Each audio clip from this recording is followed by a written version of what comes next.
Good morning, friend. We are discussing about the Vision Eyes 5 question. Let's discuss the first question. First question is related to the polarity section. It is asking about basically which of the following bodies, there are 3 bodies, and which of the following these bodies submit their annual report to the president. And option is Central Information Commission that are come into picture in 2005 after the Central Information, after RTI Act basically. Second, the National Human Rights Commission in 1993. State Human Rights Commission also made under this act. Third is the Central Vigilance Commission CVC. And 1963 में ये आया था and 2003 give the statutory status to it. तो which of the following bodies give their annual report to the president and option are you have to select the correct option and option are this third first third second third first. I can repeat the question but Hindi. आपको ये बताना है कि इनमें से ऐसी कौन सी body है जो एनुअल रिपोर्ट अपने प्रेसिडेंट को सबमिट करती है. Central information commission, national human right commission जो 1993 में हमारे सामने आया था, and state human right commission भी यहाँ पे बनाया जाएगा. ये इसी एक्ट में लिखा गया है. सेंट्रल विजिलेंस कमीशन की बात करें तो इन 1960 में सनातन कमेटी के द्वारा रिकमेंड करके बनाया गया था. इसका मेन एम है कि विजिलेंस करना, जो भी हमारे ऑफिशियल होते हैं उन पर कड़ी नज़र रखना बेसिकली. अगर कोई करप्शन वगैरह हो रहा है तो इसके पास रिपोर्ट जाती है. देन बात करते हैं 2003 में इसको स्टैट्यूटरी स्टेटस दिया गया था. बात करें सेंट्रल इन्फॉर्मेशन कमीशन के RTI एक्ट 2005 में आया था. आपको ये बताना RTI एक्ट के लिए एक ऑर्गेनाइजेशन स्टार्ट की थी, मतलब एक ऑर्गेनाइजेशन बहुत इंपॉर्टेंट वर्क प्ले किया था एंड और जो उसको हेड कर रही थी वो एक IAS ऑफिसर थे. उन्होंने डिज़ाइन दिया था and then they work to society. And option are these third, first and second, first. Let's see the next question. Next question is related to the geography section. Is asking about the earth crust. तो first statement is the oceanic crust. For example earth crust की बात करते हैं तो हम थोड़ा सा जान लेते हैं. Earth crust that is the here is core, here is mental, here is crust. Earth crust की बात करें तो इसमें सबसे ज़्यादा ऑक्सीजन पाया जाता है, देन सिलिकॉन पाया जाता है, then aluminium and then iron. ठीक है, earth only earth crust. If you are talking about the whole earth जो आपका सेंटर मेंटल भी बना के कोर मिला के क्रस्ट मिला के, तो आयरन सबसे ज़्यादा है मेटलिक में. तो first statement the oceanic crust is younger than the continental crust. Second the oceanic crust is thinner than the continental crust. Number third the oceanic crust is lighter than the continental crust. And option are this first third first second third first second third. I can repeat the question but in Hindi. आपको ये बताना है कि oceanic crust जो है younger है. अगर आपको फॉर्मेशन पता है किस तरीके से ओशनिक क्रस्ट से कॉन्टिनेंटल क्रस्ट बनता है तो आप बता सकते हैं कि कौन सा ज़्यादा यंगर है, कौन सा नहीं है. The oceanic crust is thinner than the continental crust. जो ओशनिक क्रस्ट है उसकी डेंसिटी कम है as compare to the continental crust. Is it the oceanic crust is lighter than the continental crust mean it float very easily as compare to the continental crust. Let's see the next question. Which is the following ports are the natural harbour. First option is the Mumbai port, second is the Mormugao port in Goa, Kochi port and Chennai port. And your option is first second third and fourth, first second fourth. I can repeat the question but in Hindi. आपको ये बताना है natural harbour, तो आपको ये बताना है कि इनमें से कौन सा नेचुरल हार्बर, मतलब इसको जो है आर्टिफिशियली नहीं बनाया गया है. तो Mumbai port, Mormugao port, Kochi port. पहली बात तो इसका लोकेशन था जाना. Mumbai port is located in Maharashtra, Mormugao Goa, Cochin port in Kerala, Chennai port in Tamil Nadu. See आपको जो हमारा वेस्टर्न पार्ट है, वेस्टर्न वाला पार्ट है वो बेसिकली नेचुरल हार्बर से ही बना, बिकॉज यहाँ पे जो हमारा सबमर्जेंस हो रखा है. सबमर्जेंस इवन गुजरात के ऐसे माना जाता है. एक द्वारिका नाम की सिटी थी जो हमारे ऋग्वेदा में उसका जिक्र मिलता है, द्वारका नाम की, वो मतलब नीचे जा चुके पानी के. And option are D. Let's see the next question. Next question is related to the which of the following factor which were responsible for the tribal uprising during the British rule. Which of the following factor which are responsible for the British tribal during the British rule. मतलब ऐसा इनमें से कौन सा factor है जो tribal uprising के लिए कारण है. सबसे पहली बात, ट्राइबल अपराइजिंग 1764 में हो गई थी. Let's see the thing, then I again further explain this thing.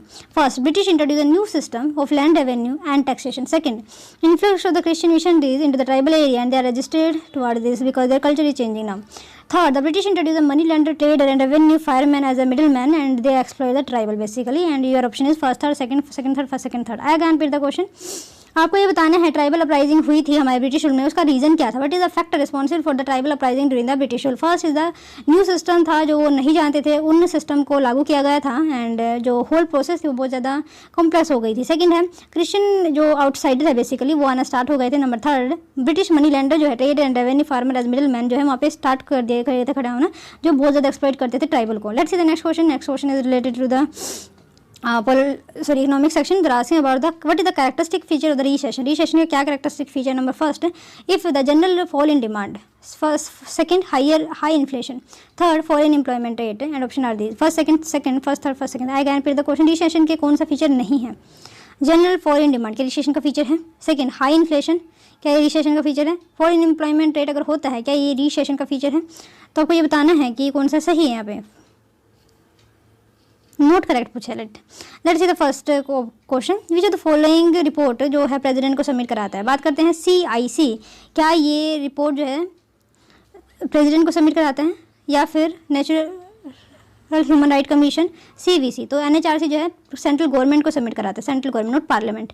CIC जो है अगेन सेंट्रल गवर्नमेंट के अंदर फंसा हुआ है। CVC जो है जैसे हमारा UPSC है, UPSC है, SPSC है, SPSC में लिख दे रही हूँ। सुप्रीम कोर्ट की तो कोई रिपोर्ट नहीं आती। इलेक्शन कमीशन की भी कोई रिपोर्ट नहीं है। नेशनल ह्यूमन राइट कमीशन की रिपोर्ट आती है। नेशनल ह्यूमन राइट कमीशन की रिपोर्ट जो है सेंट्रल गवर्नमेंट सबमिट करती है। National commission for schedule caste and schedule tribe की रिपोर्ट प्रेसिडेंट ही सबमिट करनी होती है। एंड बैकवर्ड क्लासेस के लिए जो 338 आर्टिकल B में दिया गया है, तो वो भी प्रेसिडेंट को ही रिपोर्ट सबमिट करता है। तो यहाँ पे सिर्फ थर्ड आंसर सही है। तो लेट्स सी CIC की बात करें, वो annual report central government not parliament but the central government के सामने रखता है। NHRC अगेन सेंट्रल गवर्नमेंट के सामने रखता है। The national human right commission submits annual report to the central government and to the state government concern. तो दोनों पे ही ये अपना जो रिपोर्ट सबमिट करता है। This report are laid before the state legislature along with the memorandum of action taken on the recommendation the commission and the reason for the acceptance of any and recommendation.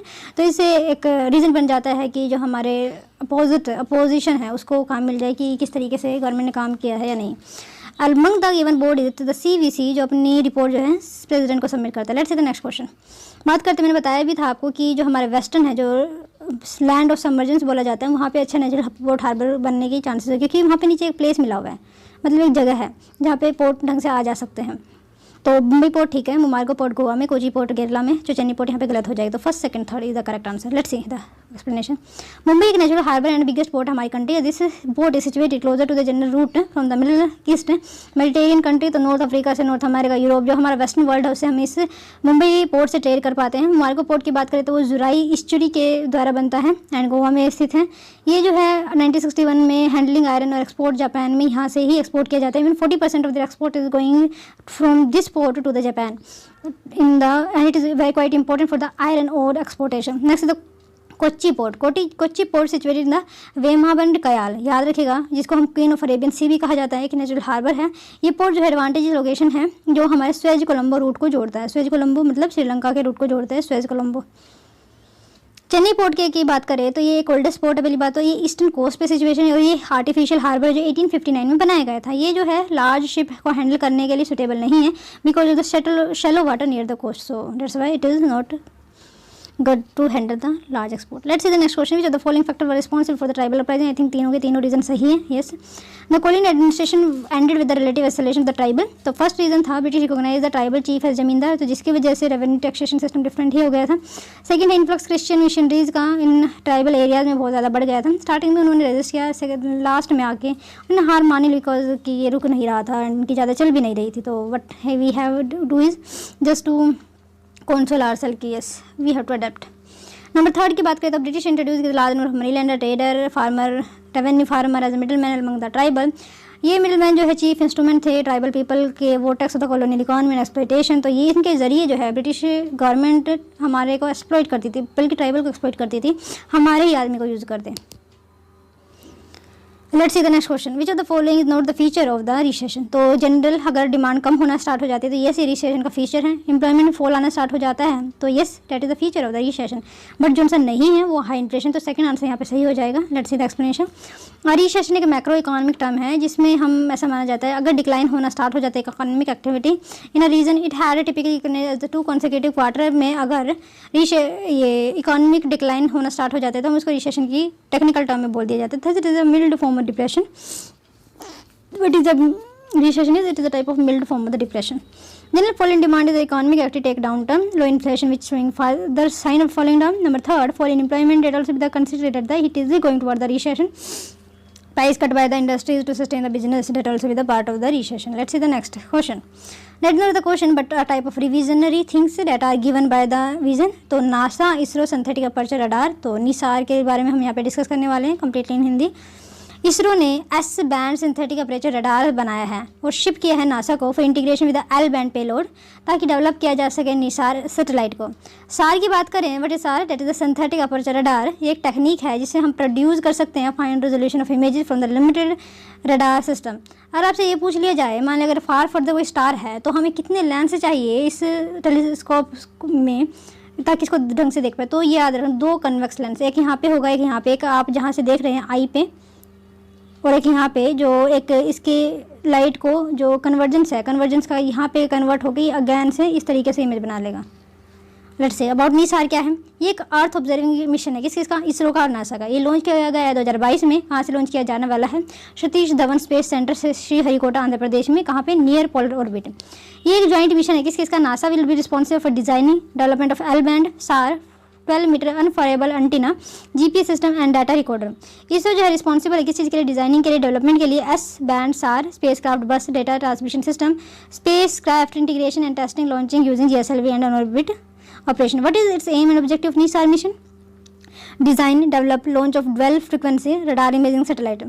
Explorer new application areas using L and S band microwave data, especially in natural resources mapping and monitoring, estimating of the agriculture biomass over full duration of the crop cycle, soil को access करना moisturising के लिए, monitoring of the floods and the oil six et cetera. What is the significance of it?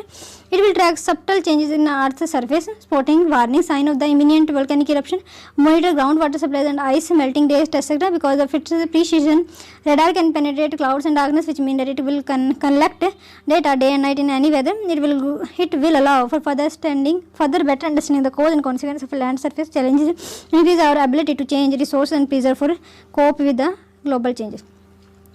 आगे बात करते हैं African cheetah की, जो ट्रांसलोकेट करने की बात की जा रही है इंडिया को. Let's see the thing.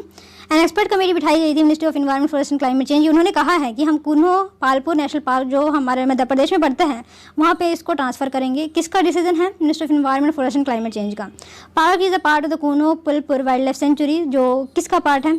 Shivpur Shivpuri forestry landscape का, जो सुटेबल है ताकि हम एक लेपार्ड को रख सके. किसको रख सके? जस्ट हम लेपार्ड की बात करें ना, नहीं चीता की बात करें, sorry. Okay, what is this background? Current relocation जो है 2010 में शुरू हुआ था बिगन होना, लेकिन 2013 में सुप्रीम कोर्ट ने रिजेक्ट कर दी थी कि चीता की री introduction plan, calling it is arbitrary and illegal. 2020 में क्या हुआ कि सुप्रीम कोर्ट ने ग्रीन सिग्नल दे दिए कि सेंटर रिगार्ड करना चाहता है री इंट्रोडक्शन प्लान, क्योंकि उनके पास फिलहाल पूरा रिसोर्सेज हैं. अगर पहले बात करें तो शायद रिसोर्स इतना नहीं था कि वो उनको मतलब कंट्रोल कर पाए, उनको मेंटेन कर पाए, उनकी जो डाइट वगैरह है उनको दे पाए. उनके पास स्पेस की जो कमी फिलहाल हमारे पास ही है, तो उस वक्त क्या हम प्रोवाइड करा पाते? अगर पहले ही प्रोवाइड करा पाते नहीं फ्यूचर में ये हमारे यहाँ से विलुप्त नहीं होते. बात करते हैं कुनो पुलपुर नेशनल पार्क की. वो जो है Madhya Pradesh to house Asiatic colonia. Iran has a subspecies of the Asiatic cheetah, लेकिन उन्होंने डिफ्यूज़ कर दिया था, वो शेयर नहीं करना चाह रहे थे अपना DNA base of their cheetah. Forcing the government to look for the African one. What is this important? क्या इंपॉर्टेंट है, क्या इंपॉर्टेंस है इस रिलोकेशन की? Number first, cheetah conservation being flagship species है, will revive grassland and its biome with their habitat. मतलब क्या कि ये पूरा का पूरा इकोसिस्टम को मेंटेन करने में हेल्प करता है. क्यों करता है? क्योंकि ये एक फ्लैगशिप स्पीसीज है. फ्लैगशिप स्पीसीज का मतलब क्या होता है? वो स्पीसीज होती है जो conservation is assume to correlated with the positively with the protection of other species. मतलब क्या है कि अगर हम एक का कंजर्वेशन करते हैं तो अदर जो स्पीसीज हैं वो भी हम कंजर्व कर पाएंगे. तो इसलिए इंपॉर्टेंट हो जाता है कि हम ऐसे स्पीसीज को अपनी कंट्री में लेकर आएँ. ग्रासलैंड जो है hugely neglected habitat in country despite largest number of the schedule protected animal under the protection act residing in this grassland. मतलब क्या है कि हमने ग्रासलैंड को कंप्लीटली उनको शेड्यूल नहीं किया गया है, बल्कि हमने जो ग्रासलैंड में रहने वाले एनिमल उनको शेड्यूल फर्स्ट में रखा गया है. ठीक है, अब देख ले रहे हैं, समझिए. मैं आया आपको समझ नहीं आया? फॉर एग्जांपल देखो, ये एक ग्रास है, ग्रास में बहुत सारे एनिमल रहते हैं. जो एनिमल रहते हैं हमने उसको शेड्यूल में पार्ट रख दिया गया है, जो इनमें शेड्यूल में रख दिया गया. लेकिन जो ग्रासलैंड इटसेल्फ है जिसकी वजह से ये यहाँ पे है, उसको शेड्यूल में कंजर्वेशन के लिए ज़्यादा एफर्ट नहीं लगाए गए. तो कहने का इसका मतलब ये है. बात करते हैं African cheetah and Asiatic cheetah में. कल हमने बात की थी एलिफेंट की. एलिफेंट किसका? जो forest savanna elephant basically, and African forest elephant and Asian elephant. बात करते हैं हम चीता की एंड एशियाटिक चीता की, तो दोनों से हम कंपेयर करेंगे एलिफेंट के साथ भी एंड हेयर इट्स भी. बात करते हैं अफ्रीकन चीता की, वो वल्नरेबल है. ठीक है, और एशियन चीता की बात करें तो क्रिटिकली इंडेंजर्ड है.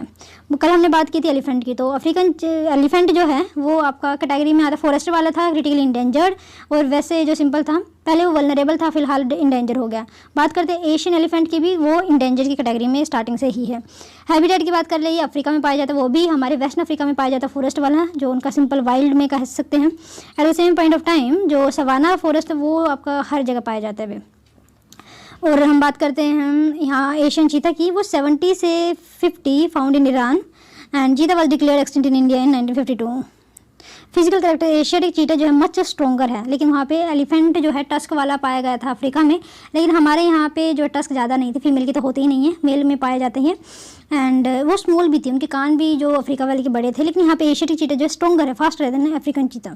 चीता does not need much water and can survive in dry forest, grassland, open plain and desert region. तो इसकी एक